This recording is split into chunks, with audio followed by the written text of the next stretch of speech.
Bismillahirrahmanirrahim. Assalamualaikum warahmatullahi wabarakatuh. Waalaikumsalam warahmatullahi wabarakatuh. Siang Kak.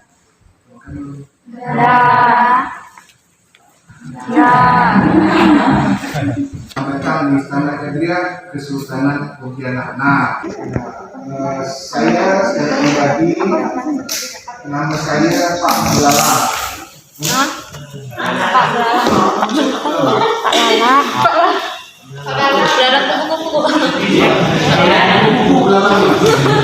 Saya biasa di sini dipanggil Pak La. Nama saya Muhammad Doni Suara. Sejak era zamannya Sultan Syarif Abu Bakar Al-Baghdadi, saya menjabat sebagai sekretaris pribadi Sultan Pontianak.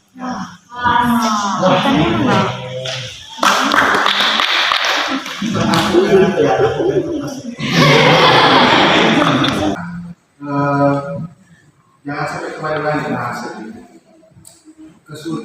nama kesultanan kita itu Kesultanan Pontianak, sebagaimana akhirnya menjadi nama kota Pontianak. Seperti di Sambas itu nama kesultanannya Kesultanan Sambas, nama istananya Istana Al-Bila. Jadi tidak sana sih. Nama kerajaan Landa, nama istananya Mahayana. Nama Kesultanan Sintang, nama kerajaannya, nama istananya Istana Mukarramah. Nama kerajaannya Kerajaan Mempawah, nama istananya Istana Al-Bila. Nama kerajaannya Kesultanan Pontianak, nama istananya Istana Kadria. Ini baik, Kesultanan Pontianak namanya Kesultanan Pontianak, bukan Kesultanan Kadria.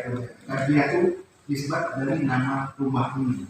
Rumah Pulau Ite ini yang sudah berdiri sejak tahun 1778.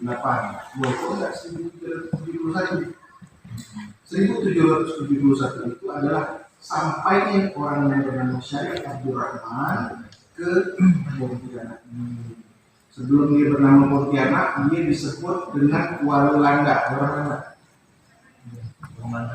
Dia disebut dengan nama Kuala Landa sebelum diberi nama Pontianak. Akhirnya berdasarkan waktu ketibaannya Syarif Abdurrahman sebelum jadi sultan, tempat ini akhirnya diberi nama Pontianak.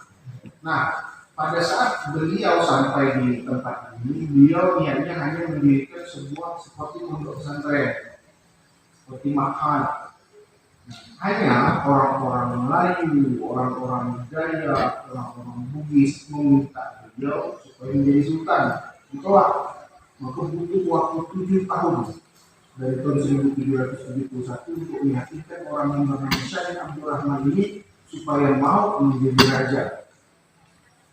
Akhirnya dibangunkan masjid di Batu. Gabung semua suku, semua agama, semua keyakinan bergabung di Batu. Sultan Abdurrahman ini membina masjid. Masjidnya sendiri baru bisa difungsikan sebagai tempat ibadah pada tahun 1772. Jadi pada saat tahun 1771 masih bolak-balik bawah ini. Ada mungkin itu.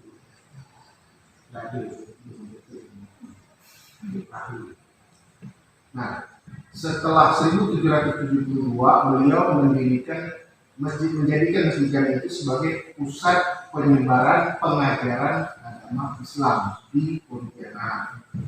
Selama bertahun-tahun beliau duduk menjadi raja, tidak mau, akhirnya datanglah banyak utusan termasuk dari Kesultanan Johor, kemudian Kesultanan Bentang itu sekarang Kepri, Pulau Riau, dari Kesultanan Palembang, kemudian dari Siak Sering meminta supaya Syekh Abdul Rahman lebih baik menjadi sultan ketimbang sekedar menjadi seorang yang baik itu ulama besar. Akhirnya diterima dan pada tahun 1778 resmi Sultan Syarif Abdul Rahman dinobatkan sebagai Sultan Pontianak yang pertama. Sultan Syarif Abdul Rahman ini menjadi Sultan Pontianak dari tahun 1778 sampai 1808. Berapa tahun? Dari tahun 1778 sampai 1808 30 tahun. Nah, kemudian beliau meninggal pada tahun 1808 digantikan oleh putranya, anaknya. Dua orang putra Sultan Syarif Abdul Rahman menjadi Sultan Pontianak yang kedua dan ketiga. Pertama namanya Sultan Qasim atau Sultan Syarif Qasim.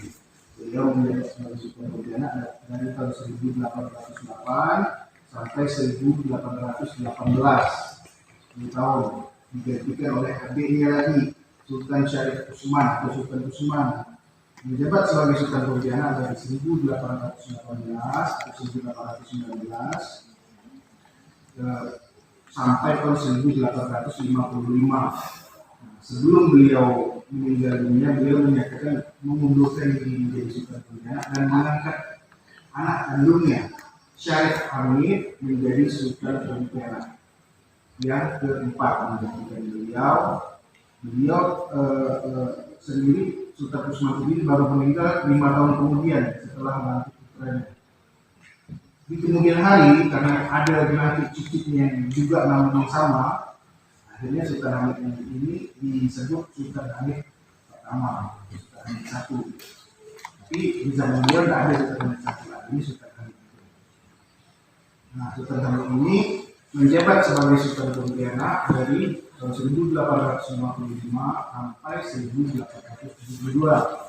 1872 beliau wafat, digantikan oleh putranya Sultan Yusuf, Sultan Syarif Yusuf, memerintah dari tahun 1872 sampai 1895. Nah, periode saksi dari Sultan Syarif Abdul Rahman sampai dengan Sultan Yusuf ini, stylenya Sultan Pontianak masih seperti orang Arab, masih pakai imamah surban, masih menggunakan gamis dan jubah.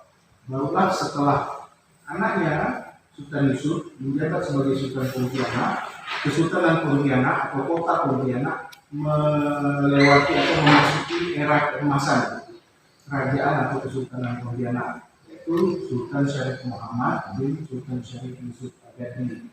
Beliau memerintah hampir 50 tahun dari 1895 sampai 1944 hingga satu tahun ini 50 tahun. Tapi karena penjajahan bala tentara dari Jepang dan beliau terbunuh, beliau juga termasuk seluruh masyarakat Kalimantan Barat ikut menjadi korban genosida atau pembantaian pada dasar pendidikan bala tentara Jepang di Pontianak Kalimantan Barat. Kenapa masuk ke era keemasan? Karena pada masa Sultan Syarif Muhammad ini dari tahun 1895 kita sudah melakukan alih teknologi, sudah menerima perkembangan kemajuan teknologi yang ada di dunia. Ketika kerajaan-kerajaan lain di daerah-daerah yang seluruh pulau di Nusantara ini masih gelap gulita, kita sudah membeli lampu dari Alfa Edison, sudah terang benderang sejak era pemerintahan Sultan Muhammad. Kemudian sistem pengairan, legend itu juga diserap teknologinya di masa Sultan Muhammad. Kemudian mengirimkan orang-orang terbaik, putra-putra putri-putri terbaik di Pontianak ke Eropa, ke Mesir atau ke Mekah berdasarkan jenjang ilmu dan keyakinan masing-masing, supaya mereka nanti pada saat kembali ke Pontianak menjadi orang-orang terbaik yang siap membangun tempatnya, siap membangun negerinya. Ini disebut sebagai masa keemasan Kesultanan Pontianak yang selanjutnya harus berakhir pada masa kehidupan penjajahan Jepang. Nah, setelah Sultan Muhammad 1945 naik lagi putranya Sultan Hamid II atau di istana ini lebih dikenal dengan sebutan Sultan Syarif Abdul Hamid Al-Ghazali.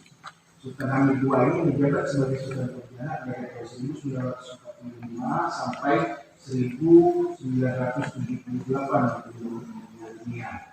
Nah, Sultan Hamid II ini cukup viral, cukup tenar pada masanya. Kenapa? Karena beliau merancang lambang negara Republik Indonesia dan juga Pancasila.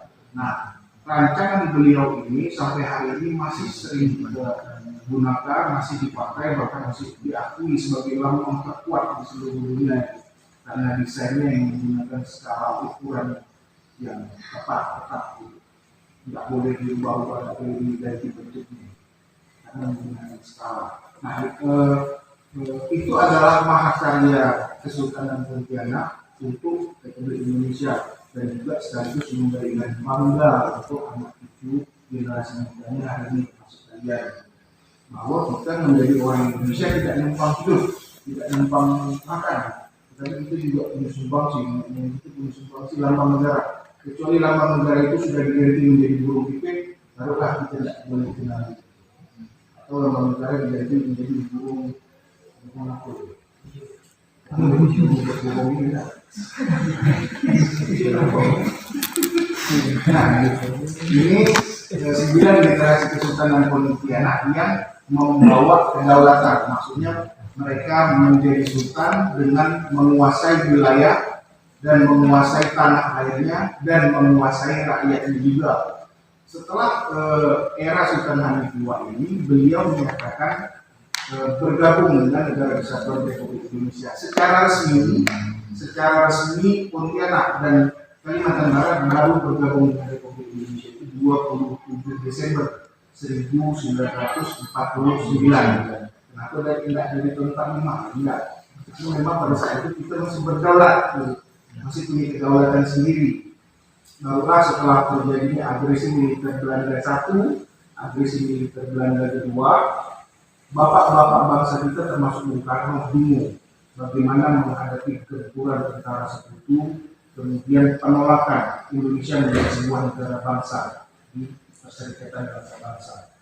Akhirnya ada masukan dari orang-orang bapak-bapak pendiri bangsa itu supaya datang ke Pontianak untuk meminta memohon bantuan dari Sultan Hamid II. Pada mulai 1947, 48, 49 dimintalah kiprah Sultan Hamid II agar mampu berjuang secara diplomasi agar Indonesia ini tidak hanya selesai proklamasi, tetapi juga memperoleh pengakuan kedaulatan. Nah, pengakuan kedaulatan itu tidak serta-merta bisa didapatkan tanpa ada pengakuan dari negara-negara lain. Akhirnya Sultan Hamid II berangkat ke Washington DC.